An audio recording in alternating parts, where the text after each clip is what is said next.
A chuva castigava as janelas do pequeno apartamento de Eduardo Maia, um escritor de 45 anos, conhecido por seus contos macabros e perturbadores. O sucesso, para ele, não veio como um prêmio, mas como uma maldição silenciosa. Quanto mais mergulhava nas sombras de sua imaginação, mais sentia algo rastejando para dentro da sua vida real. A máquina de escrever antiga, um presente do avô, um homem que havia desaparecido misteriosamente nos anos 70, era o seu portal para mundos que ninguém deveria explorar. As teclas gastas pareciam ter vontade própria, como se as histórias não viessem de Eduardo, mas de algo que habitava naquelas engrenagens enferrujadas. Naquela noite, a inspiração veio como uma tempestade. Eduardo sentou-se à mesa, os dedos tremendo antes mesmo de tocar as teclas. Ele não sabia, mas não voltaria mais daquele mergulho. Eduardo começou a escrever sobre um quarto sem janelas, sem portas, onde a personagem Clara acordava sem memória, cercada por vozes que murmuravam segredos que ela não conseguia entender. O chão de madeira apodrecida, o cheiro de mofo impregnado nas paredes e o teto, que parecia cada vez mais baixo, criavam uma atmosfera sufocante. Eduardo descreveu cada detalhe com precisão, mas quanto mais ele escrevia, mais o ambiente ao seu redor parecia se transformar. À medida que os dias se arrastavam, ou seriam horas, Eduardo começou a perceber pequenas mudanças em seu apartamento. O relógio da parede parou às 3h13. As sombras que antes se moviam com a luz da rua agora tinham formas definidas. Objetos sumiam e reapareciam em lugares diferentes. E, o mais perturbador, ele começou a ouvir os sussurros que havia descrito para Clara. No início, ele tentou racionalizar. Talvez fosse o cansaço, a privação de sono ou apenas sua mente pregando peças.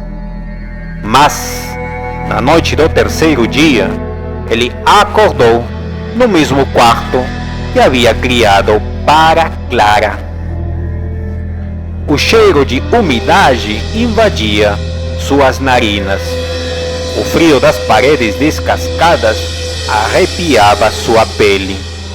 O ambiente estava exatamente como ele havia descrito. As paredes cobertas de rachaduras, o teto escorrendo gotas escuras e um silêncio tão profundo que parecia absorver seus pensamentos. Tentou gritar, mas sua voz foi engolida pelo nada. Bateu nas paredes, mas o som não ecoava. Era como se o quarto estivesse fora do tempo e do espaço, um vácuo onde só existia o que ele havia escrito. No canto, algo começou a se mover.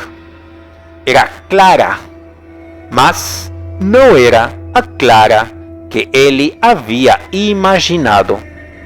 Seus olhos estavam vazios, as pupilas dilatadas em um preto profundo, e um sorriso torto rasgava seu rosto pálido. A pele dela parecia esticada demais, como se estivesse segurando algo muito maior por dentro. Você me criou, Eduardo, mas você também é meu agora. Eduardo tentou correr, mas não havia para onde ir. O quarto parecia se expandir e encolher ao mesmo tempo, distorcendo sua percepção de espaço e tempo. As vozes começaram a crescer, murmúrios confusos de personagens esquecidos, figuras que ele havia criado e abandonado em histórias inacabadas. As vozes se tornaram gritos. Eduardo reconhecia cada um deles. O velho cego da estação abandonada, a criança que nunca encontrou a saída do labirinto, o homem que enlouqueceu ouvindo os sons do além. Eles estavam todos ali, presos no mesmo limbo que agora o engolia. A cada tentativa de fuga, o quarto mudava. As paredes começaram a sangrar, gotejando tinta preta, a mesma tinta que ele usava para escrever. O chão se desfazia em pedaços, revelando um abismo onde mãos espectrais tentavam agarrá-lo. Eduardo percebeu que a única forma de sair dali era terminar a história. Mas não havia papel nem caneta. Desesperado, ele usou as unhas para escrever nas paredes, arrancando pedaços de sua própria pele para continuar. A dor era insuportável, mas o medo era maior. Ele escreveu o final. Clara morria.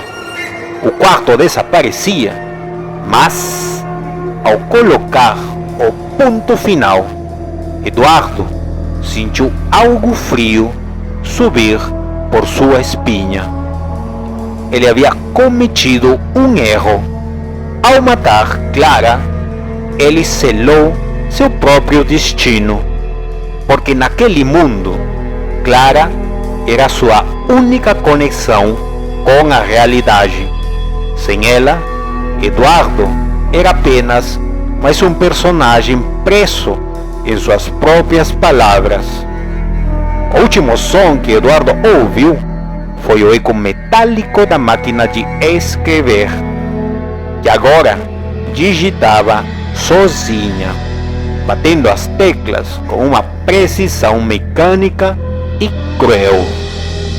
E então o escritor percebeu que nunca houve um quarto, nunca houve Clara, apenas sua própria mente, aprisionada para sempre nas páginas que ele mesmo criou. Quando os vizinhos notaram o silêncio anormal, já era tarde demais. O apartamento estava trancado por dentro. No centro da sala, a máquina de escrever repousava sobre a mesa, com uma folha amarelada presa entre os rolos. A única coisa escrita era o escritor e o quarto sem saída.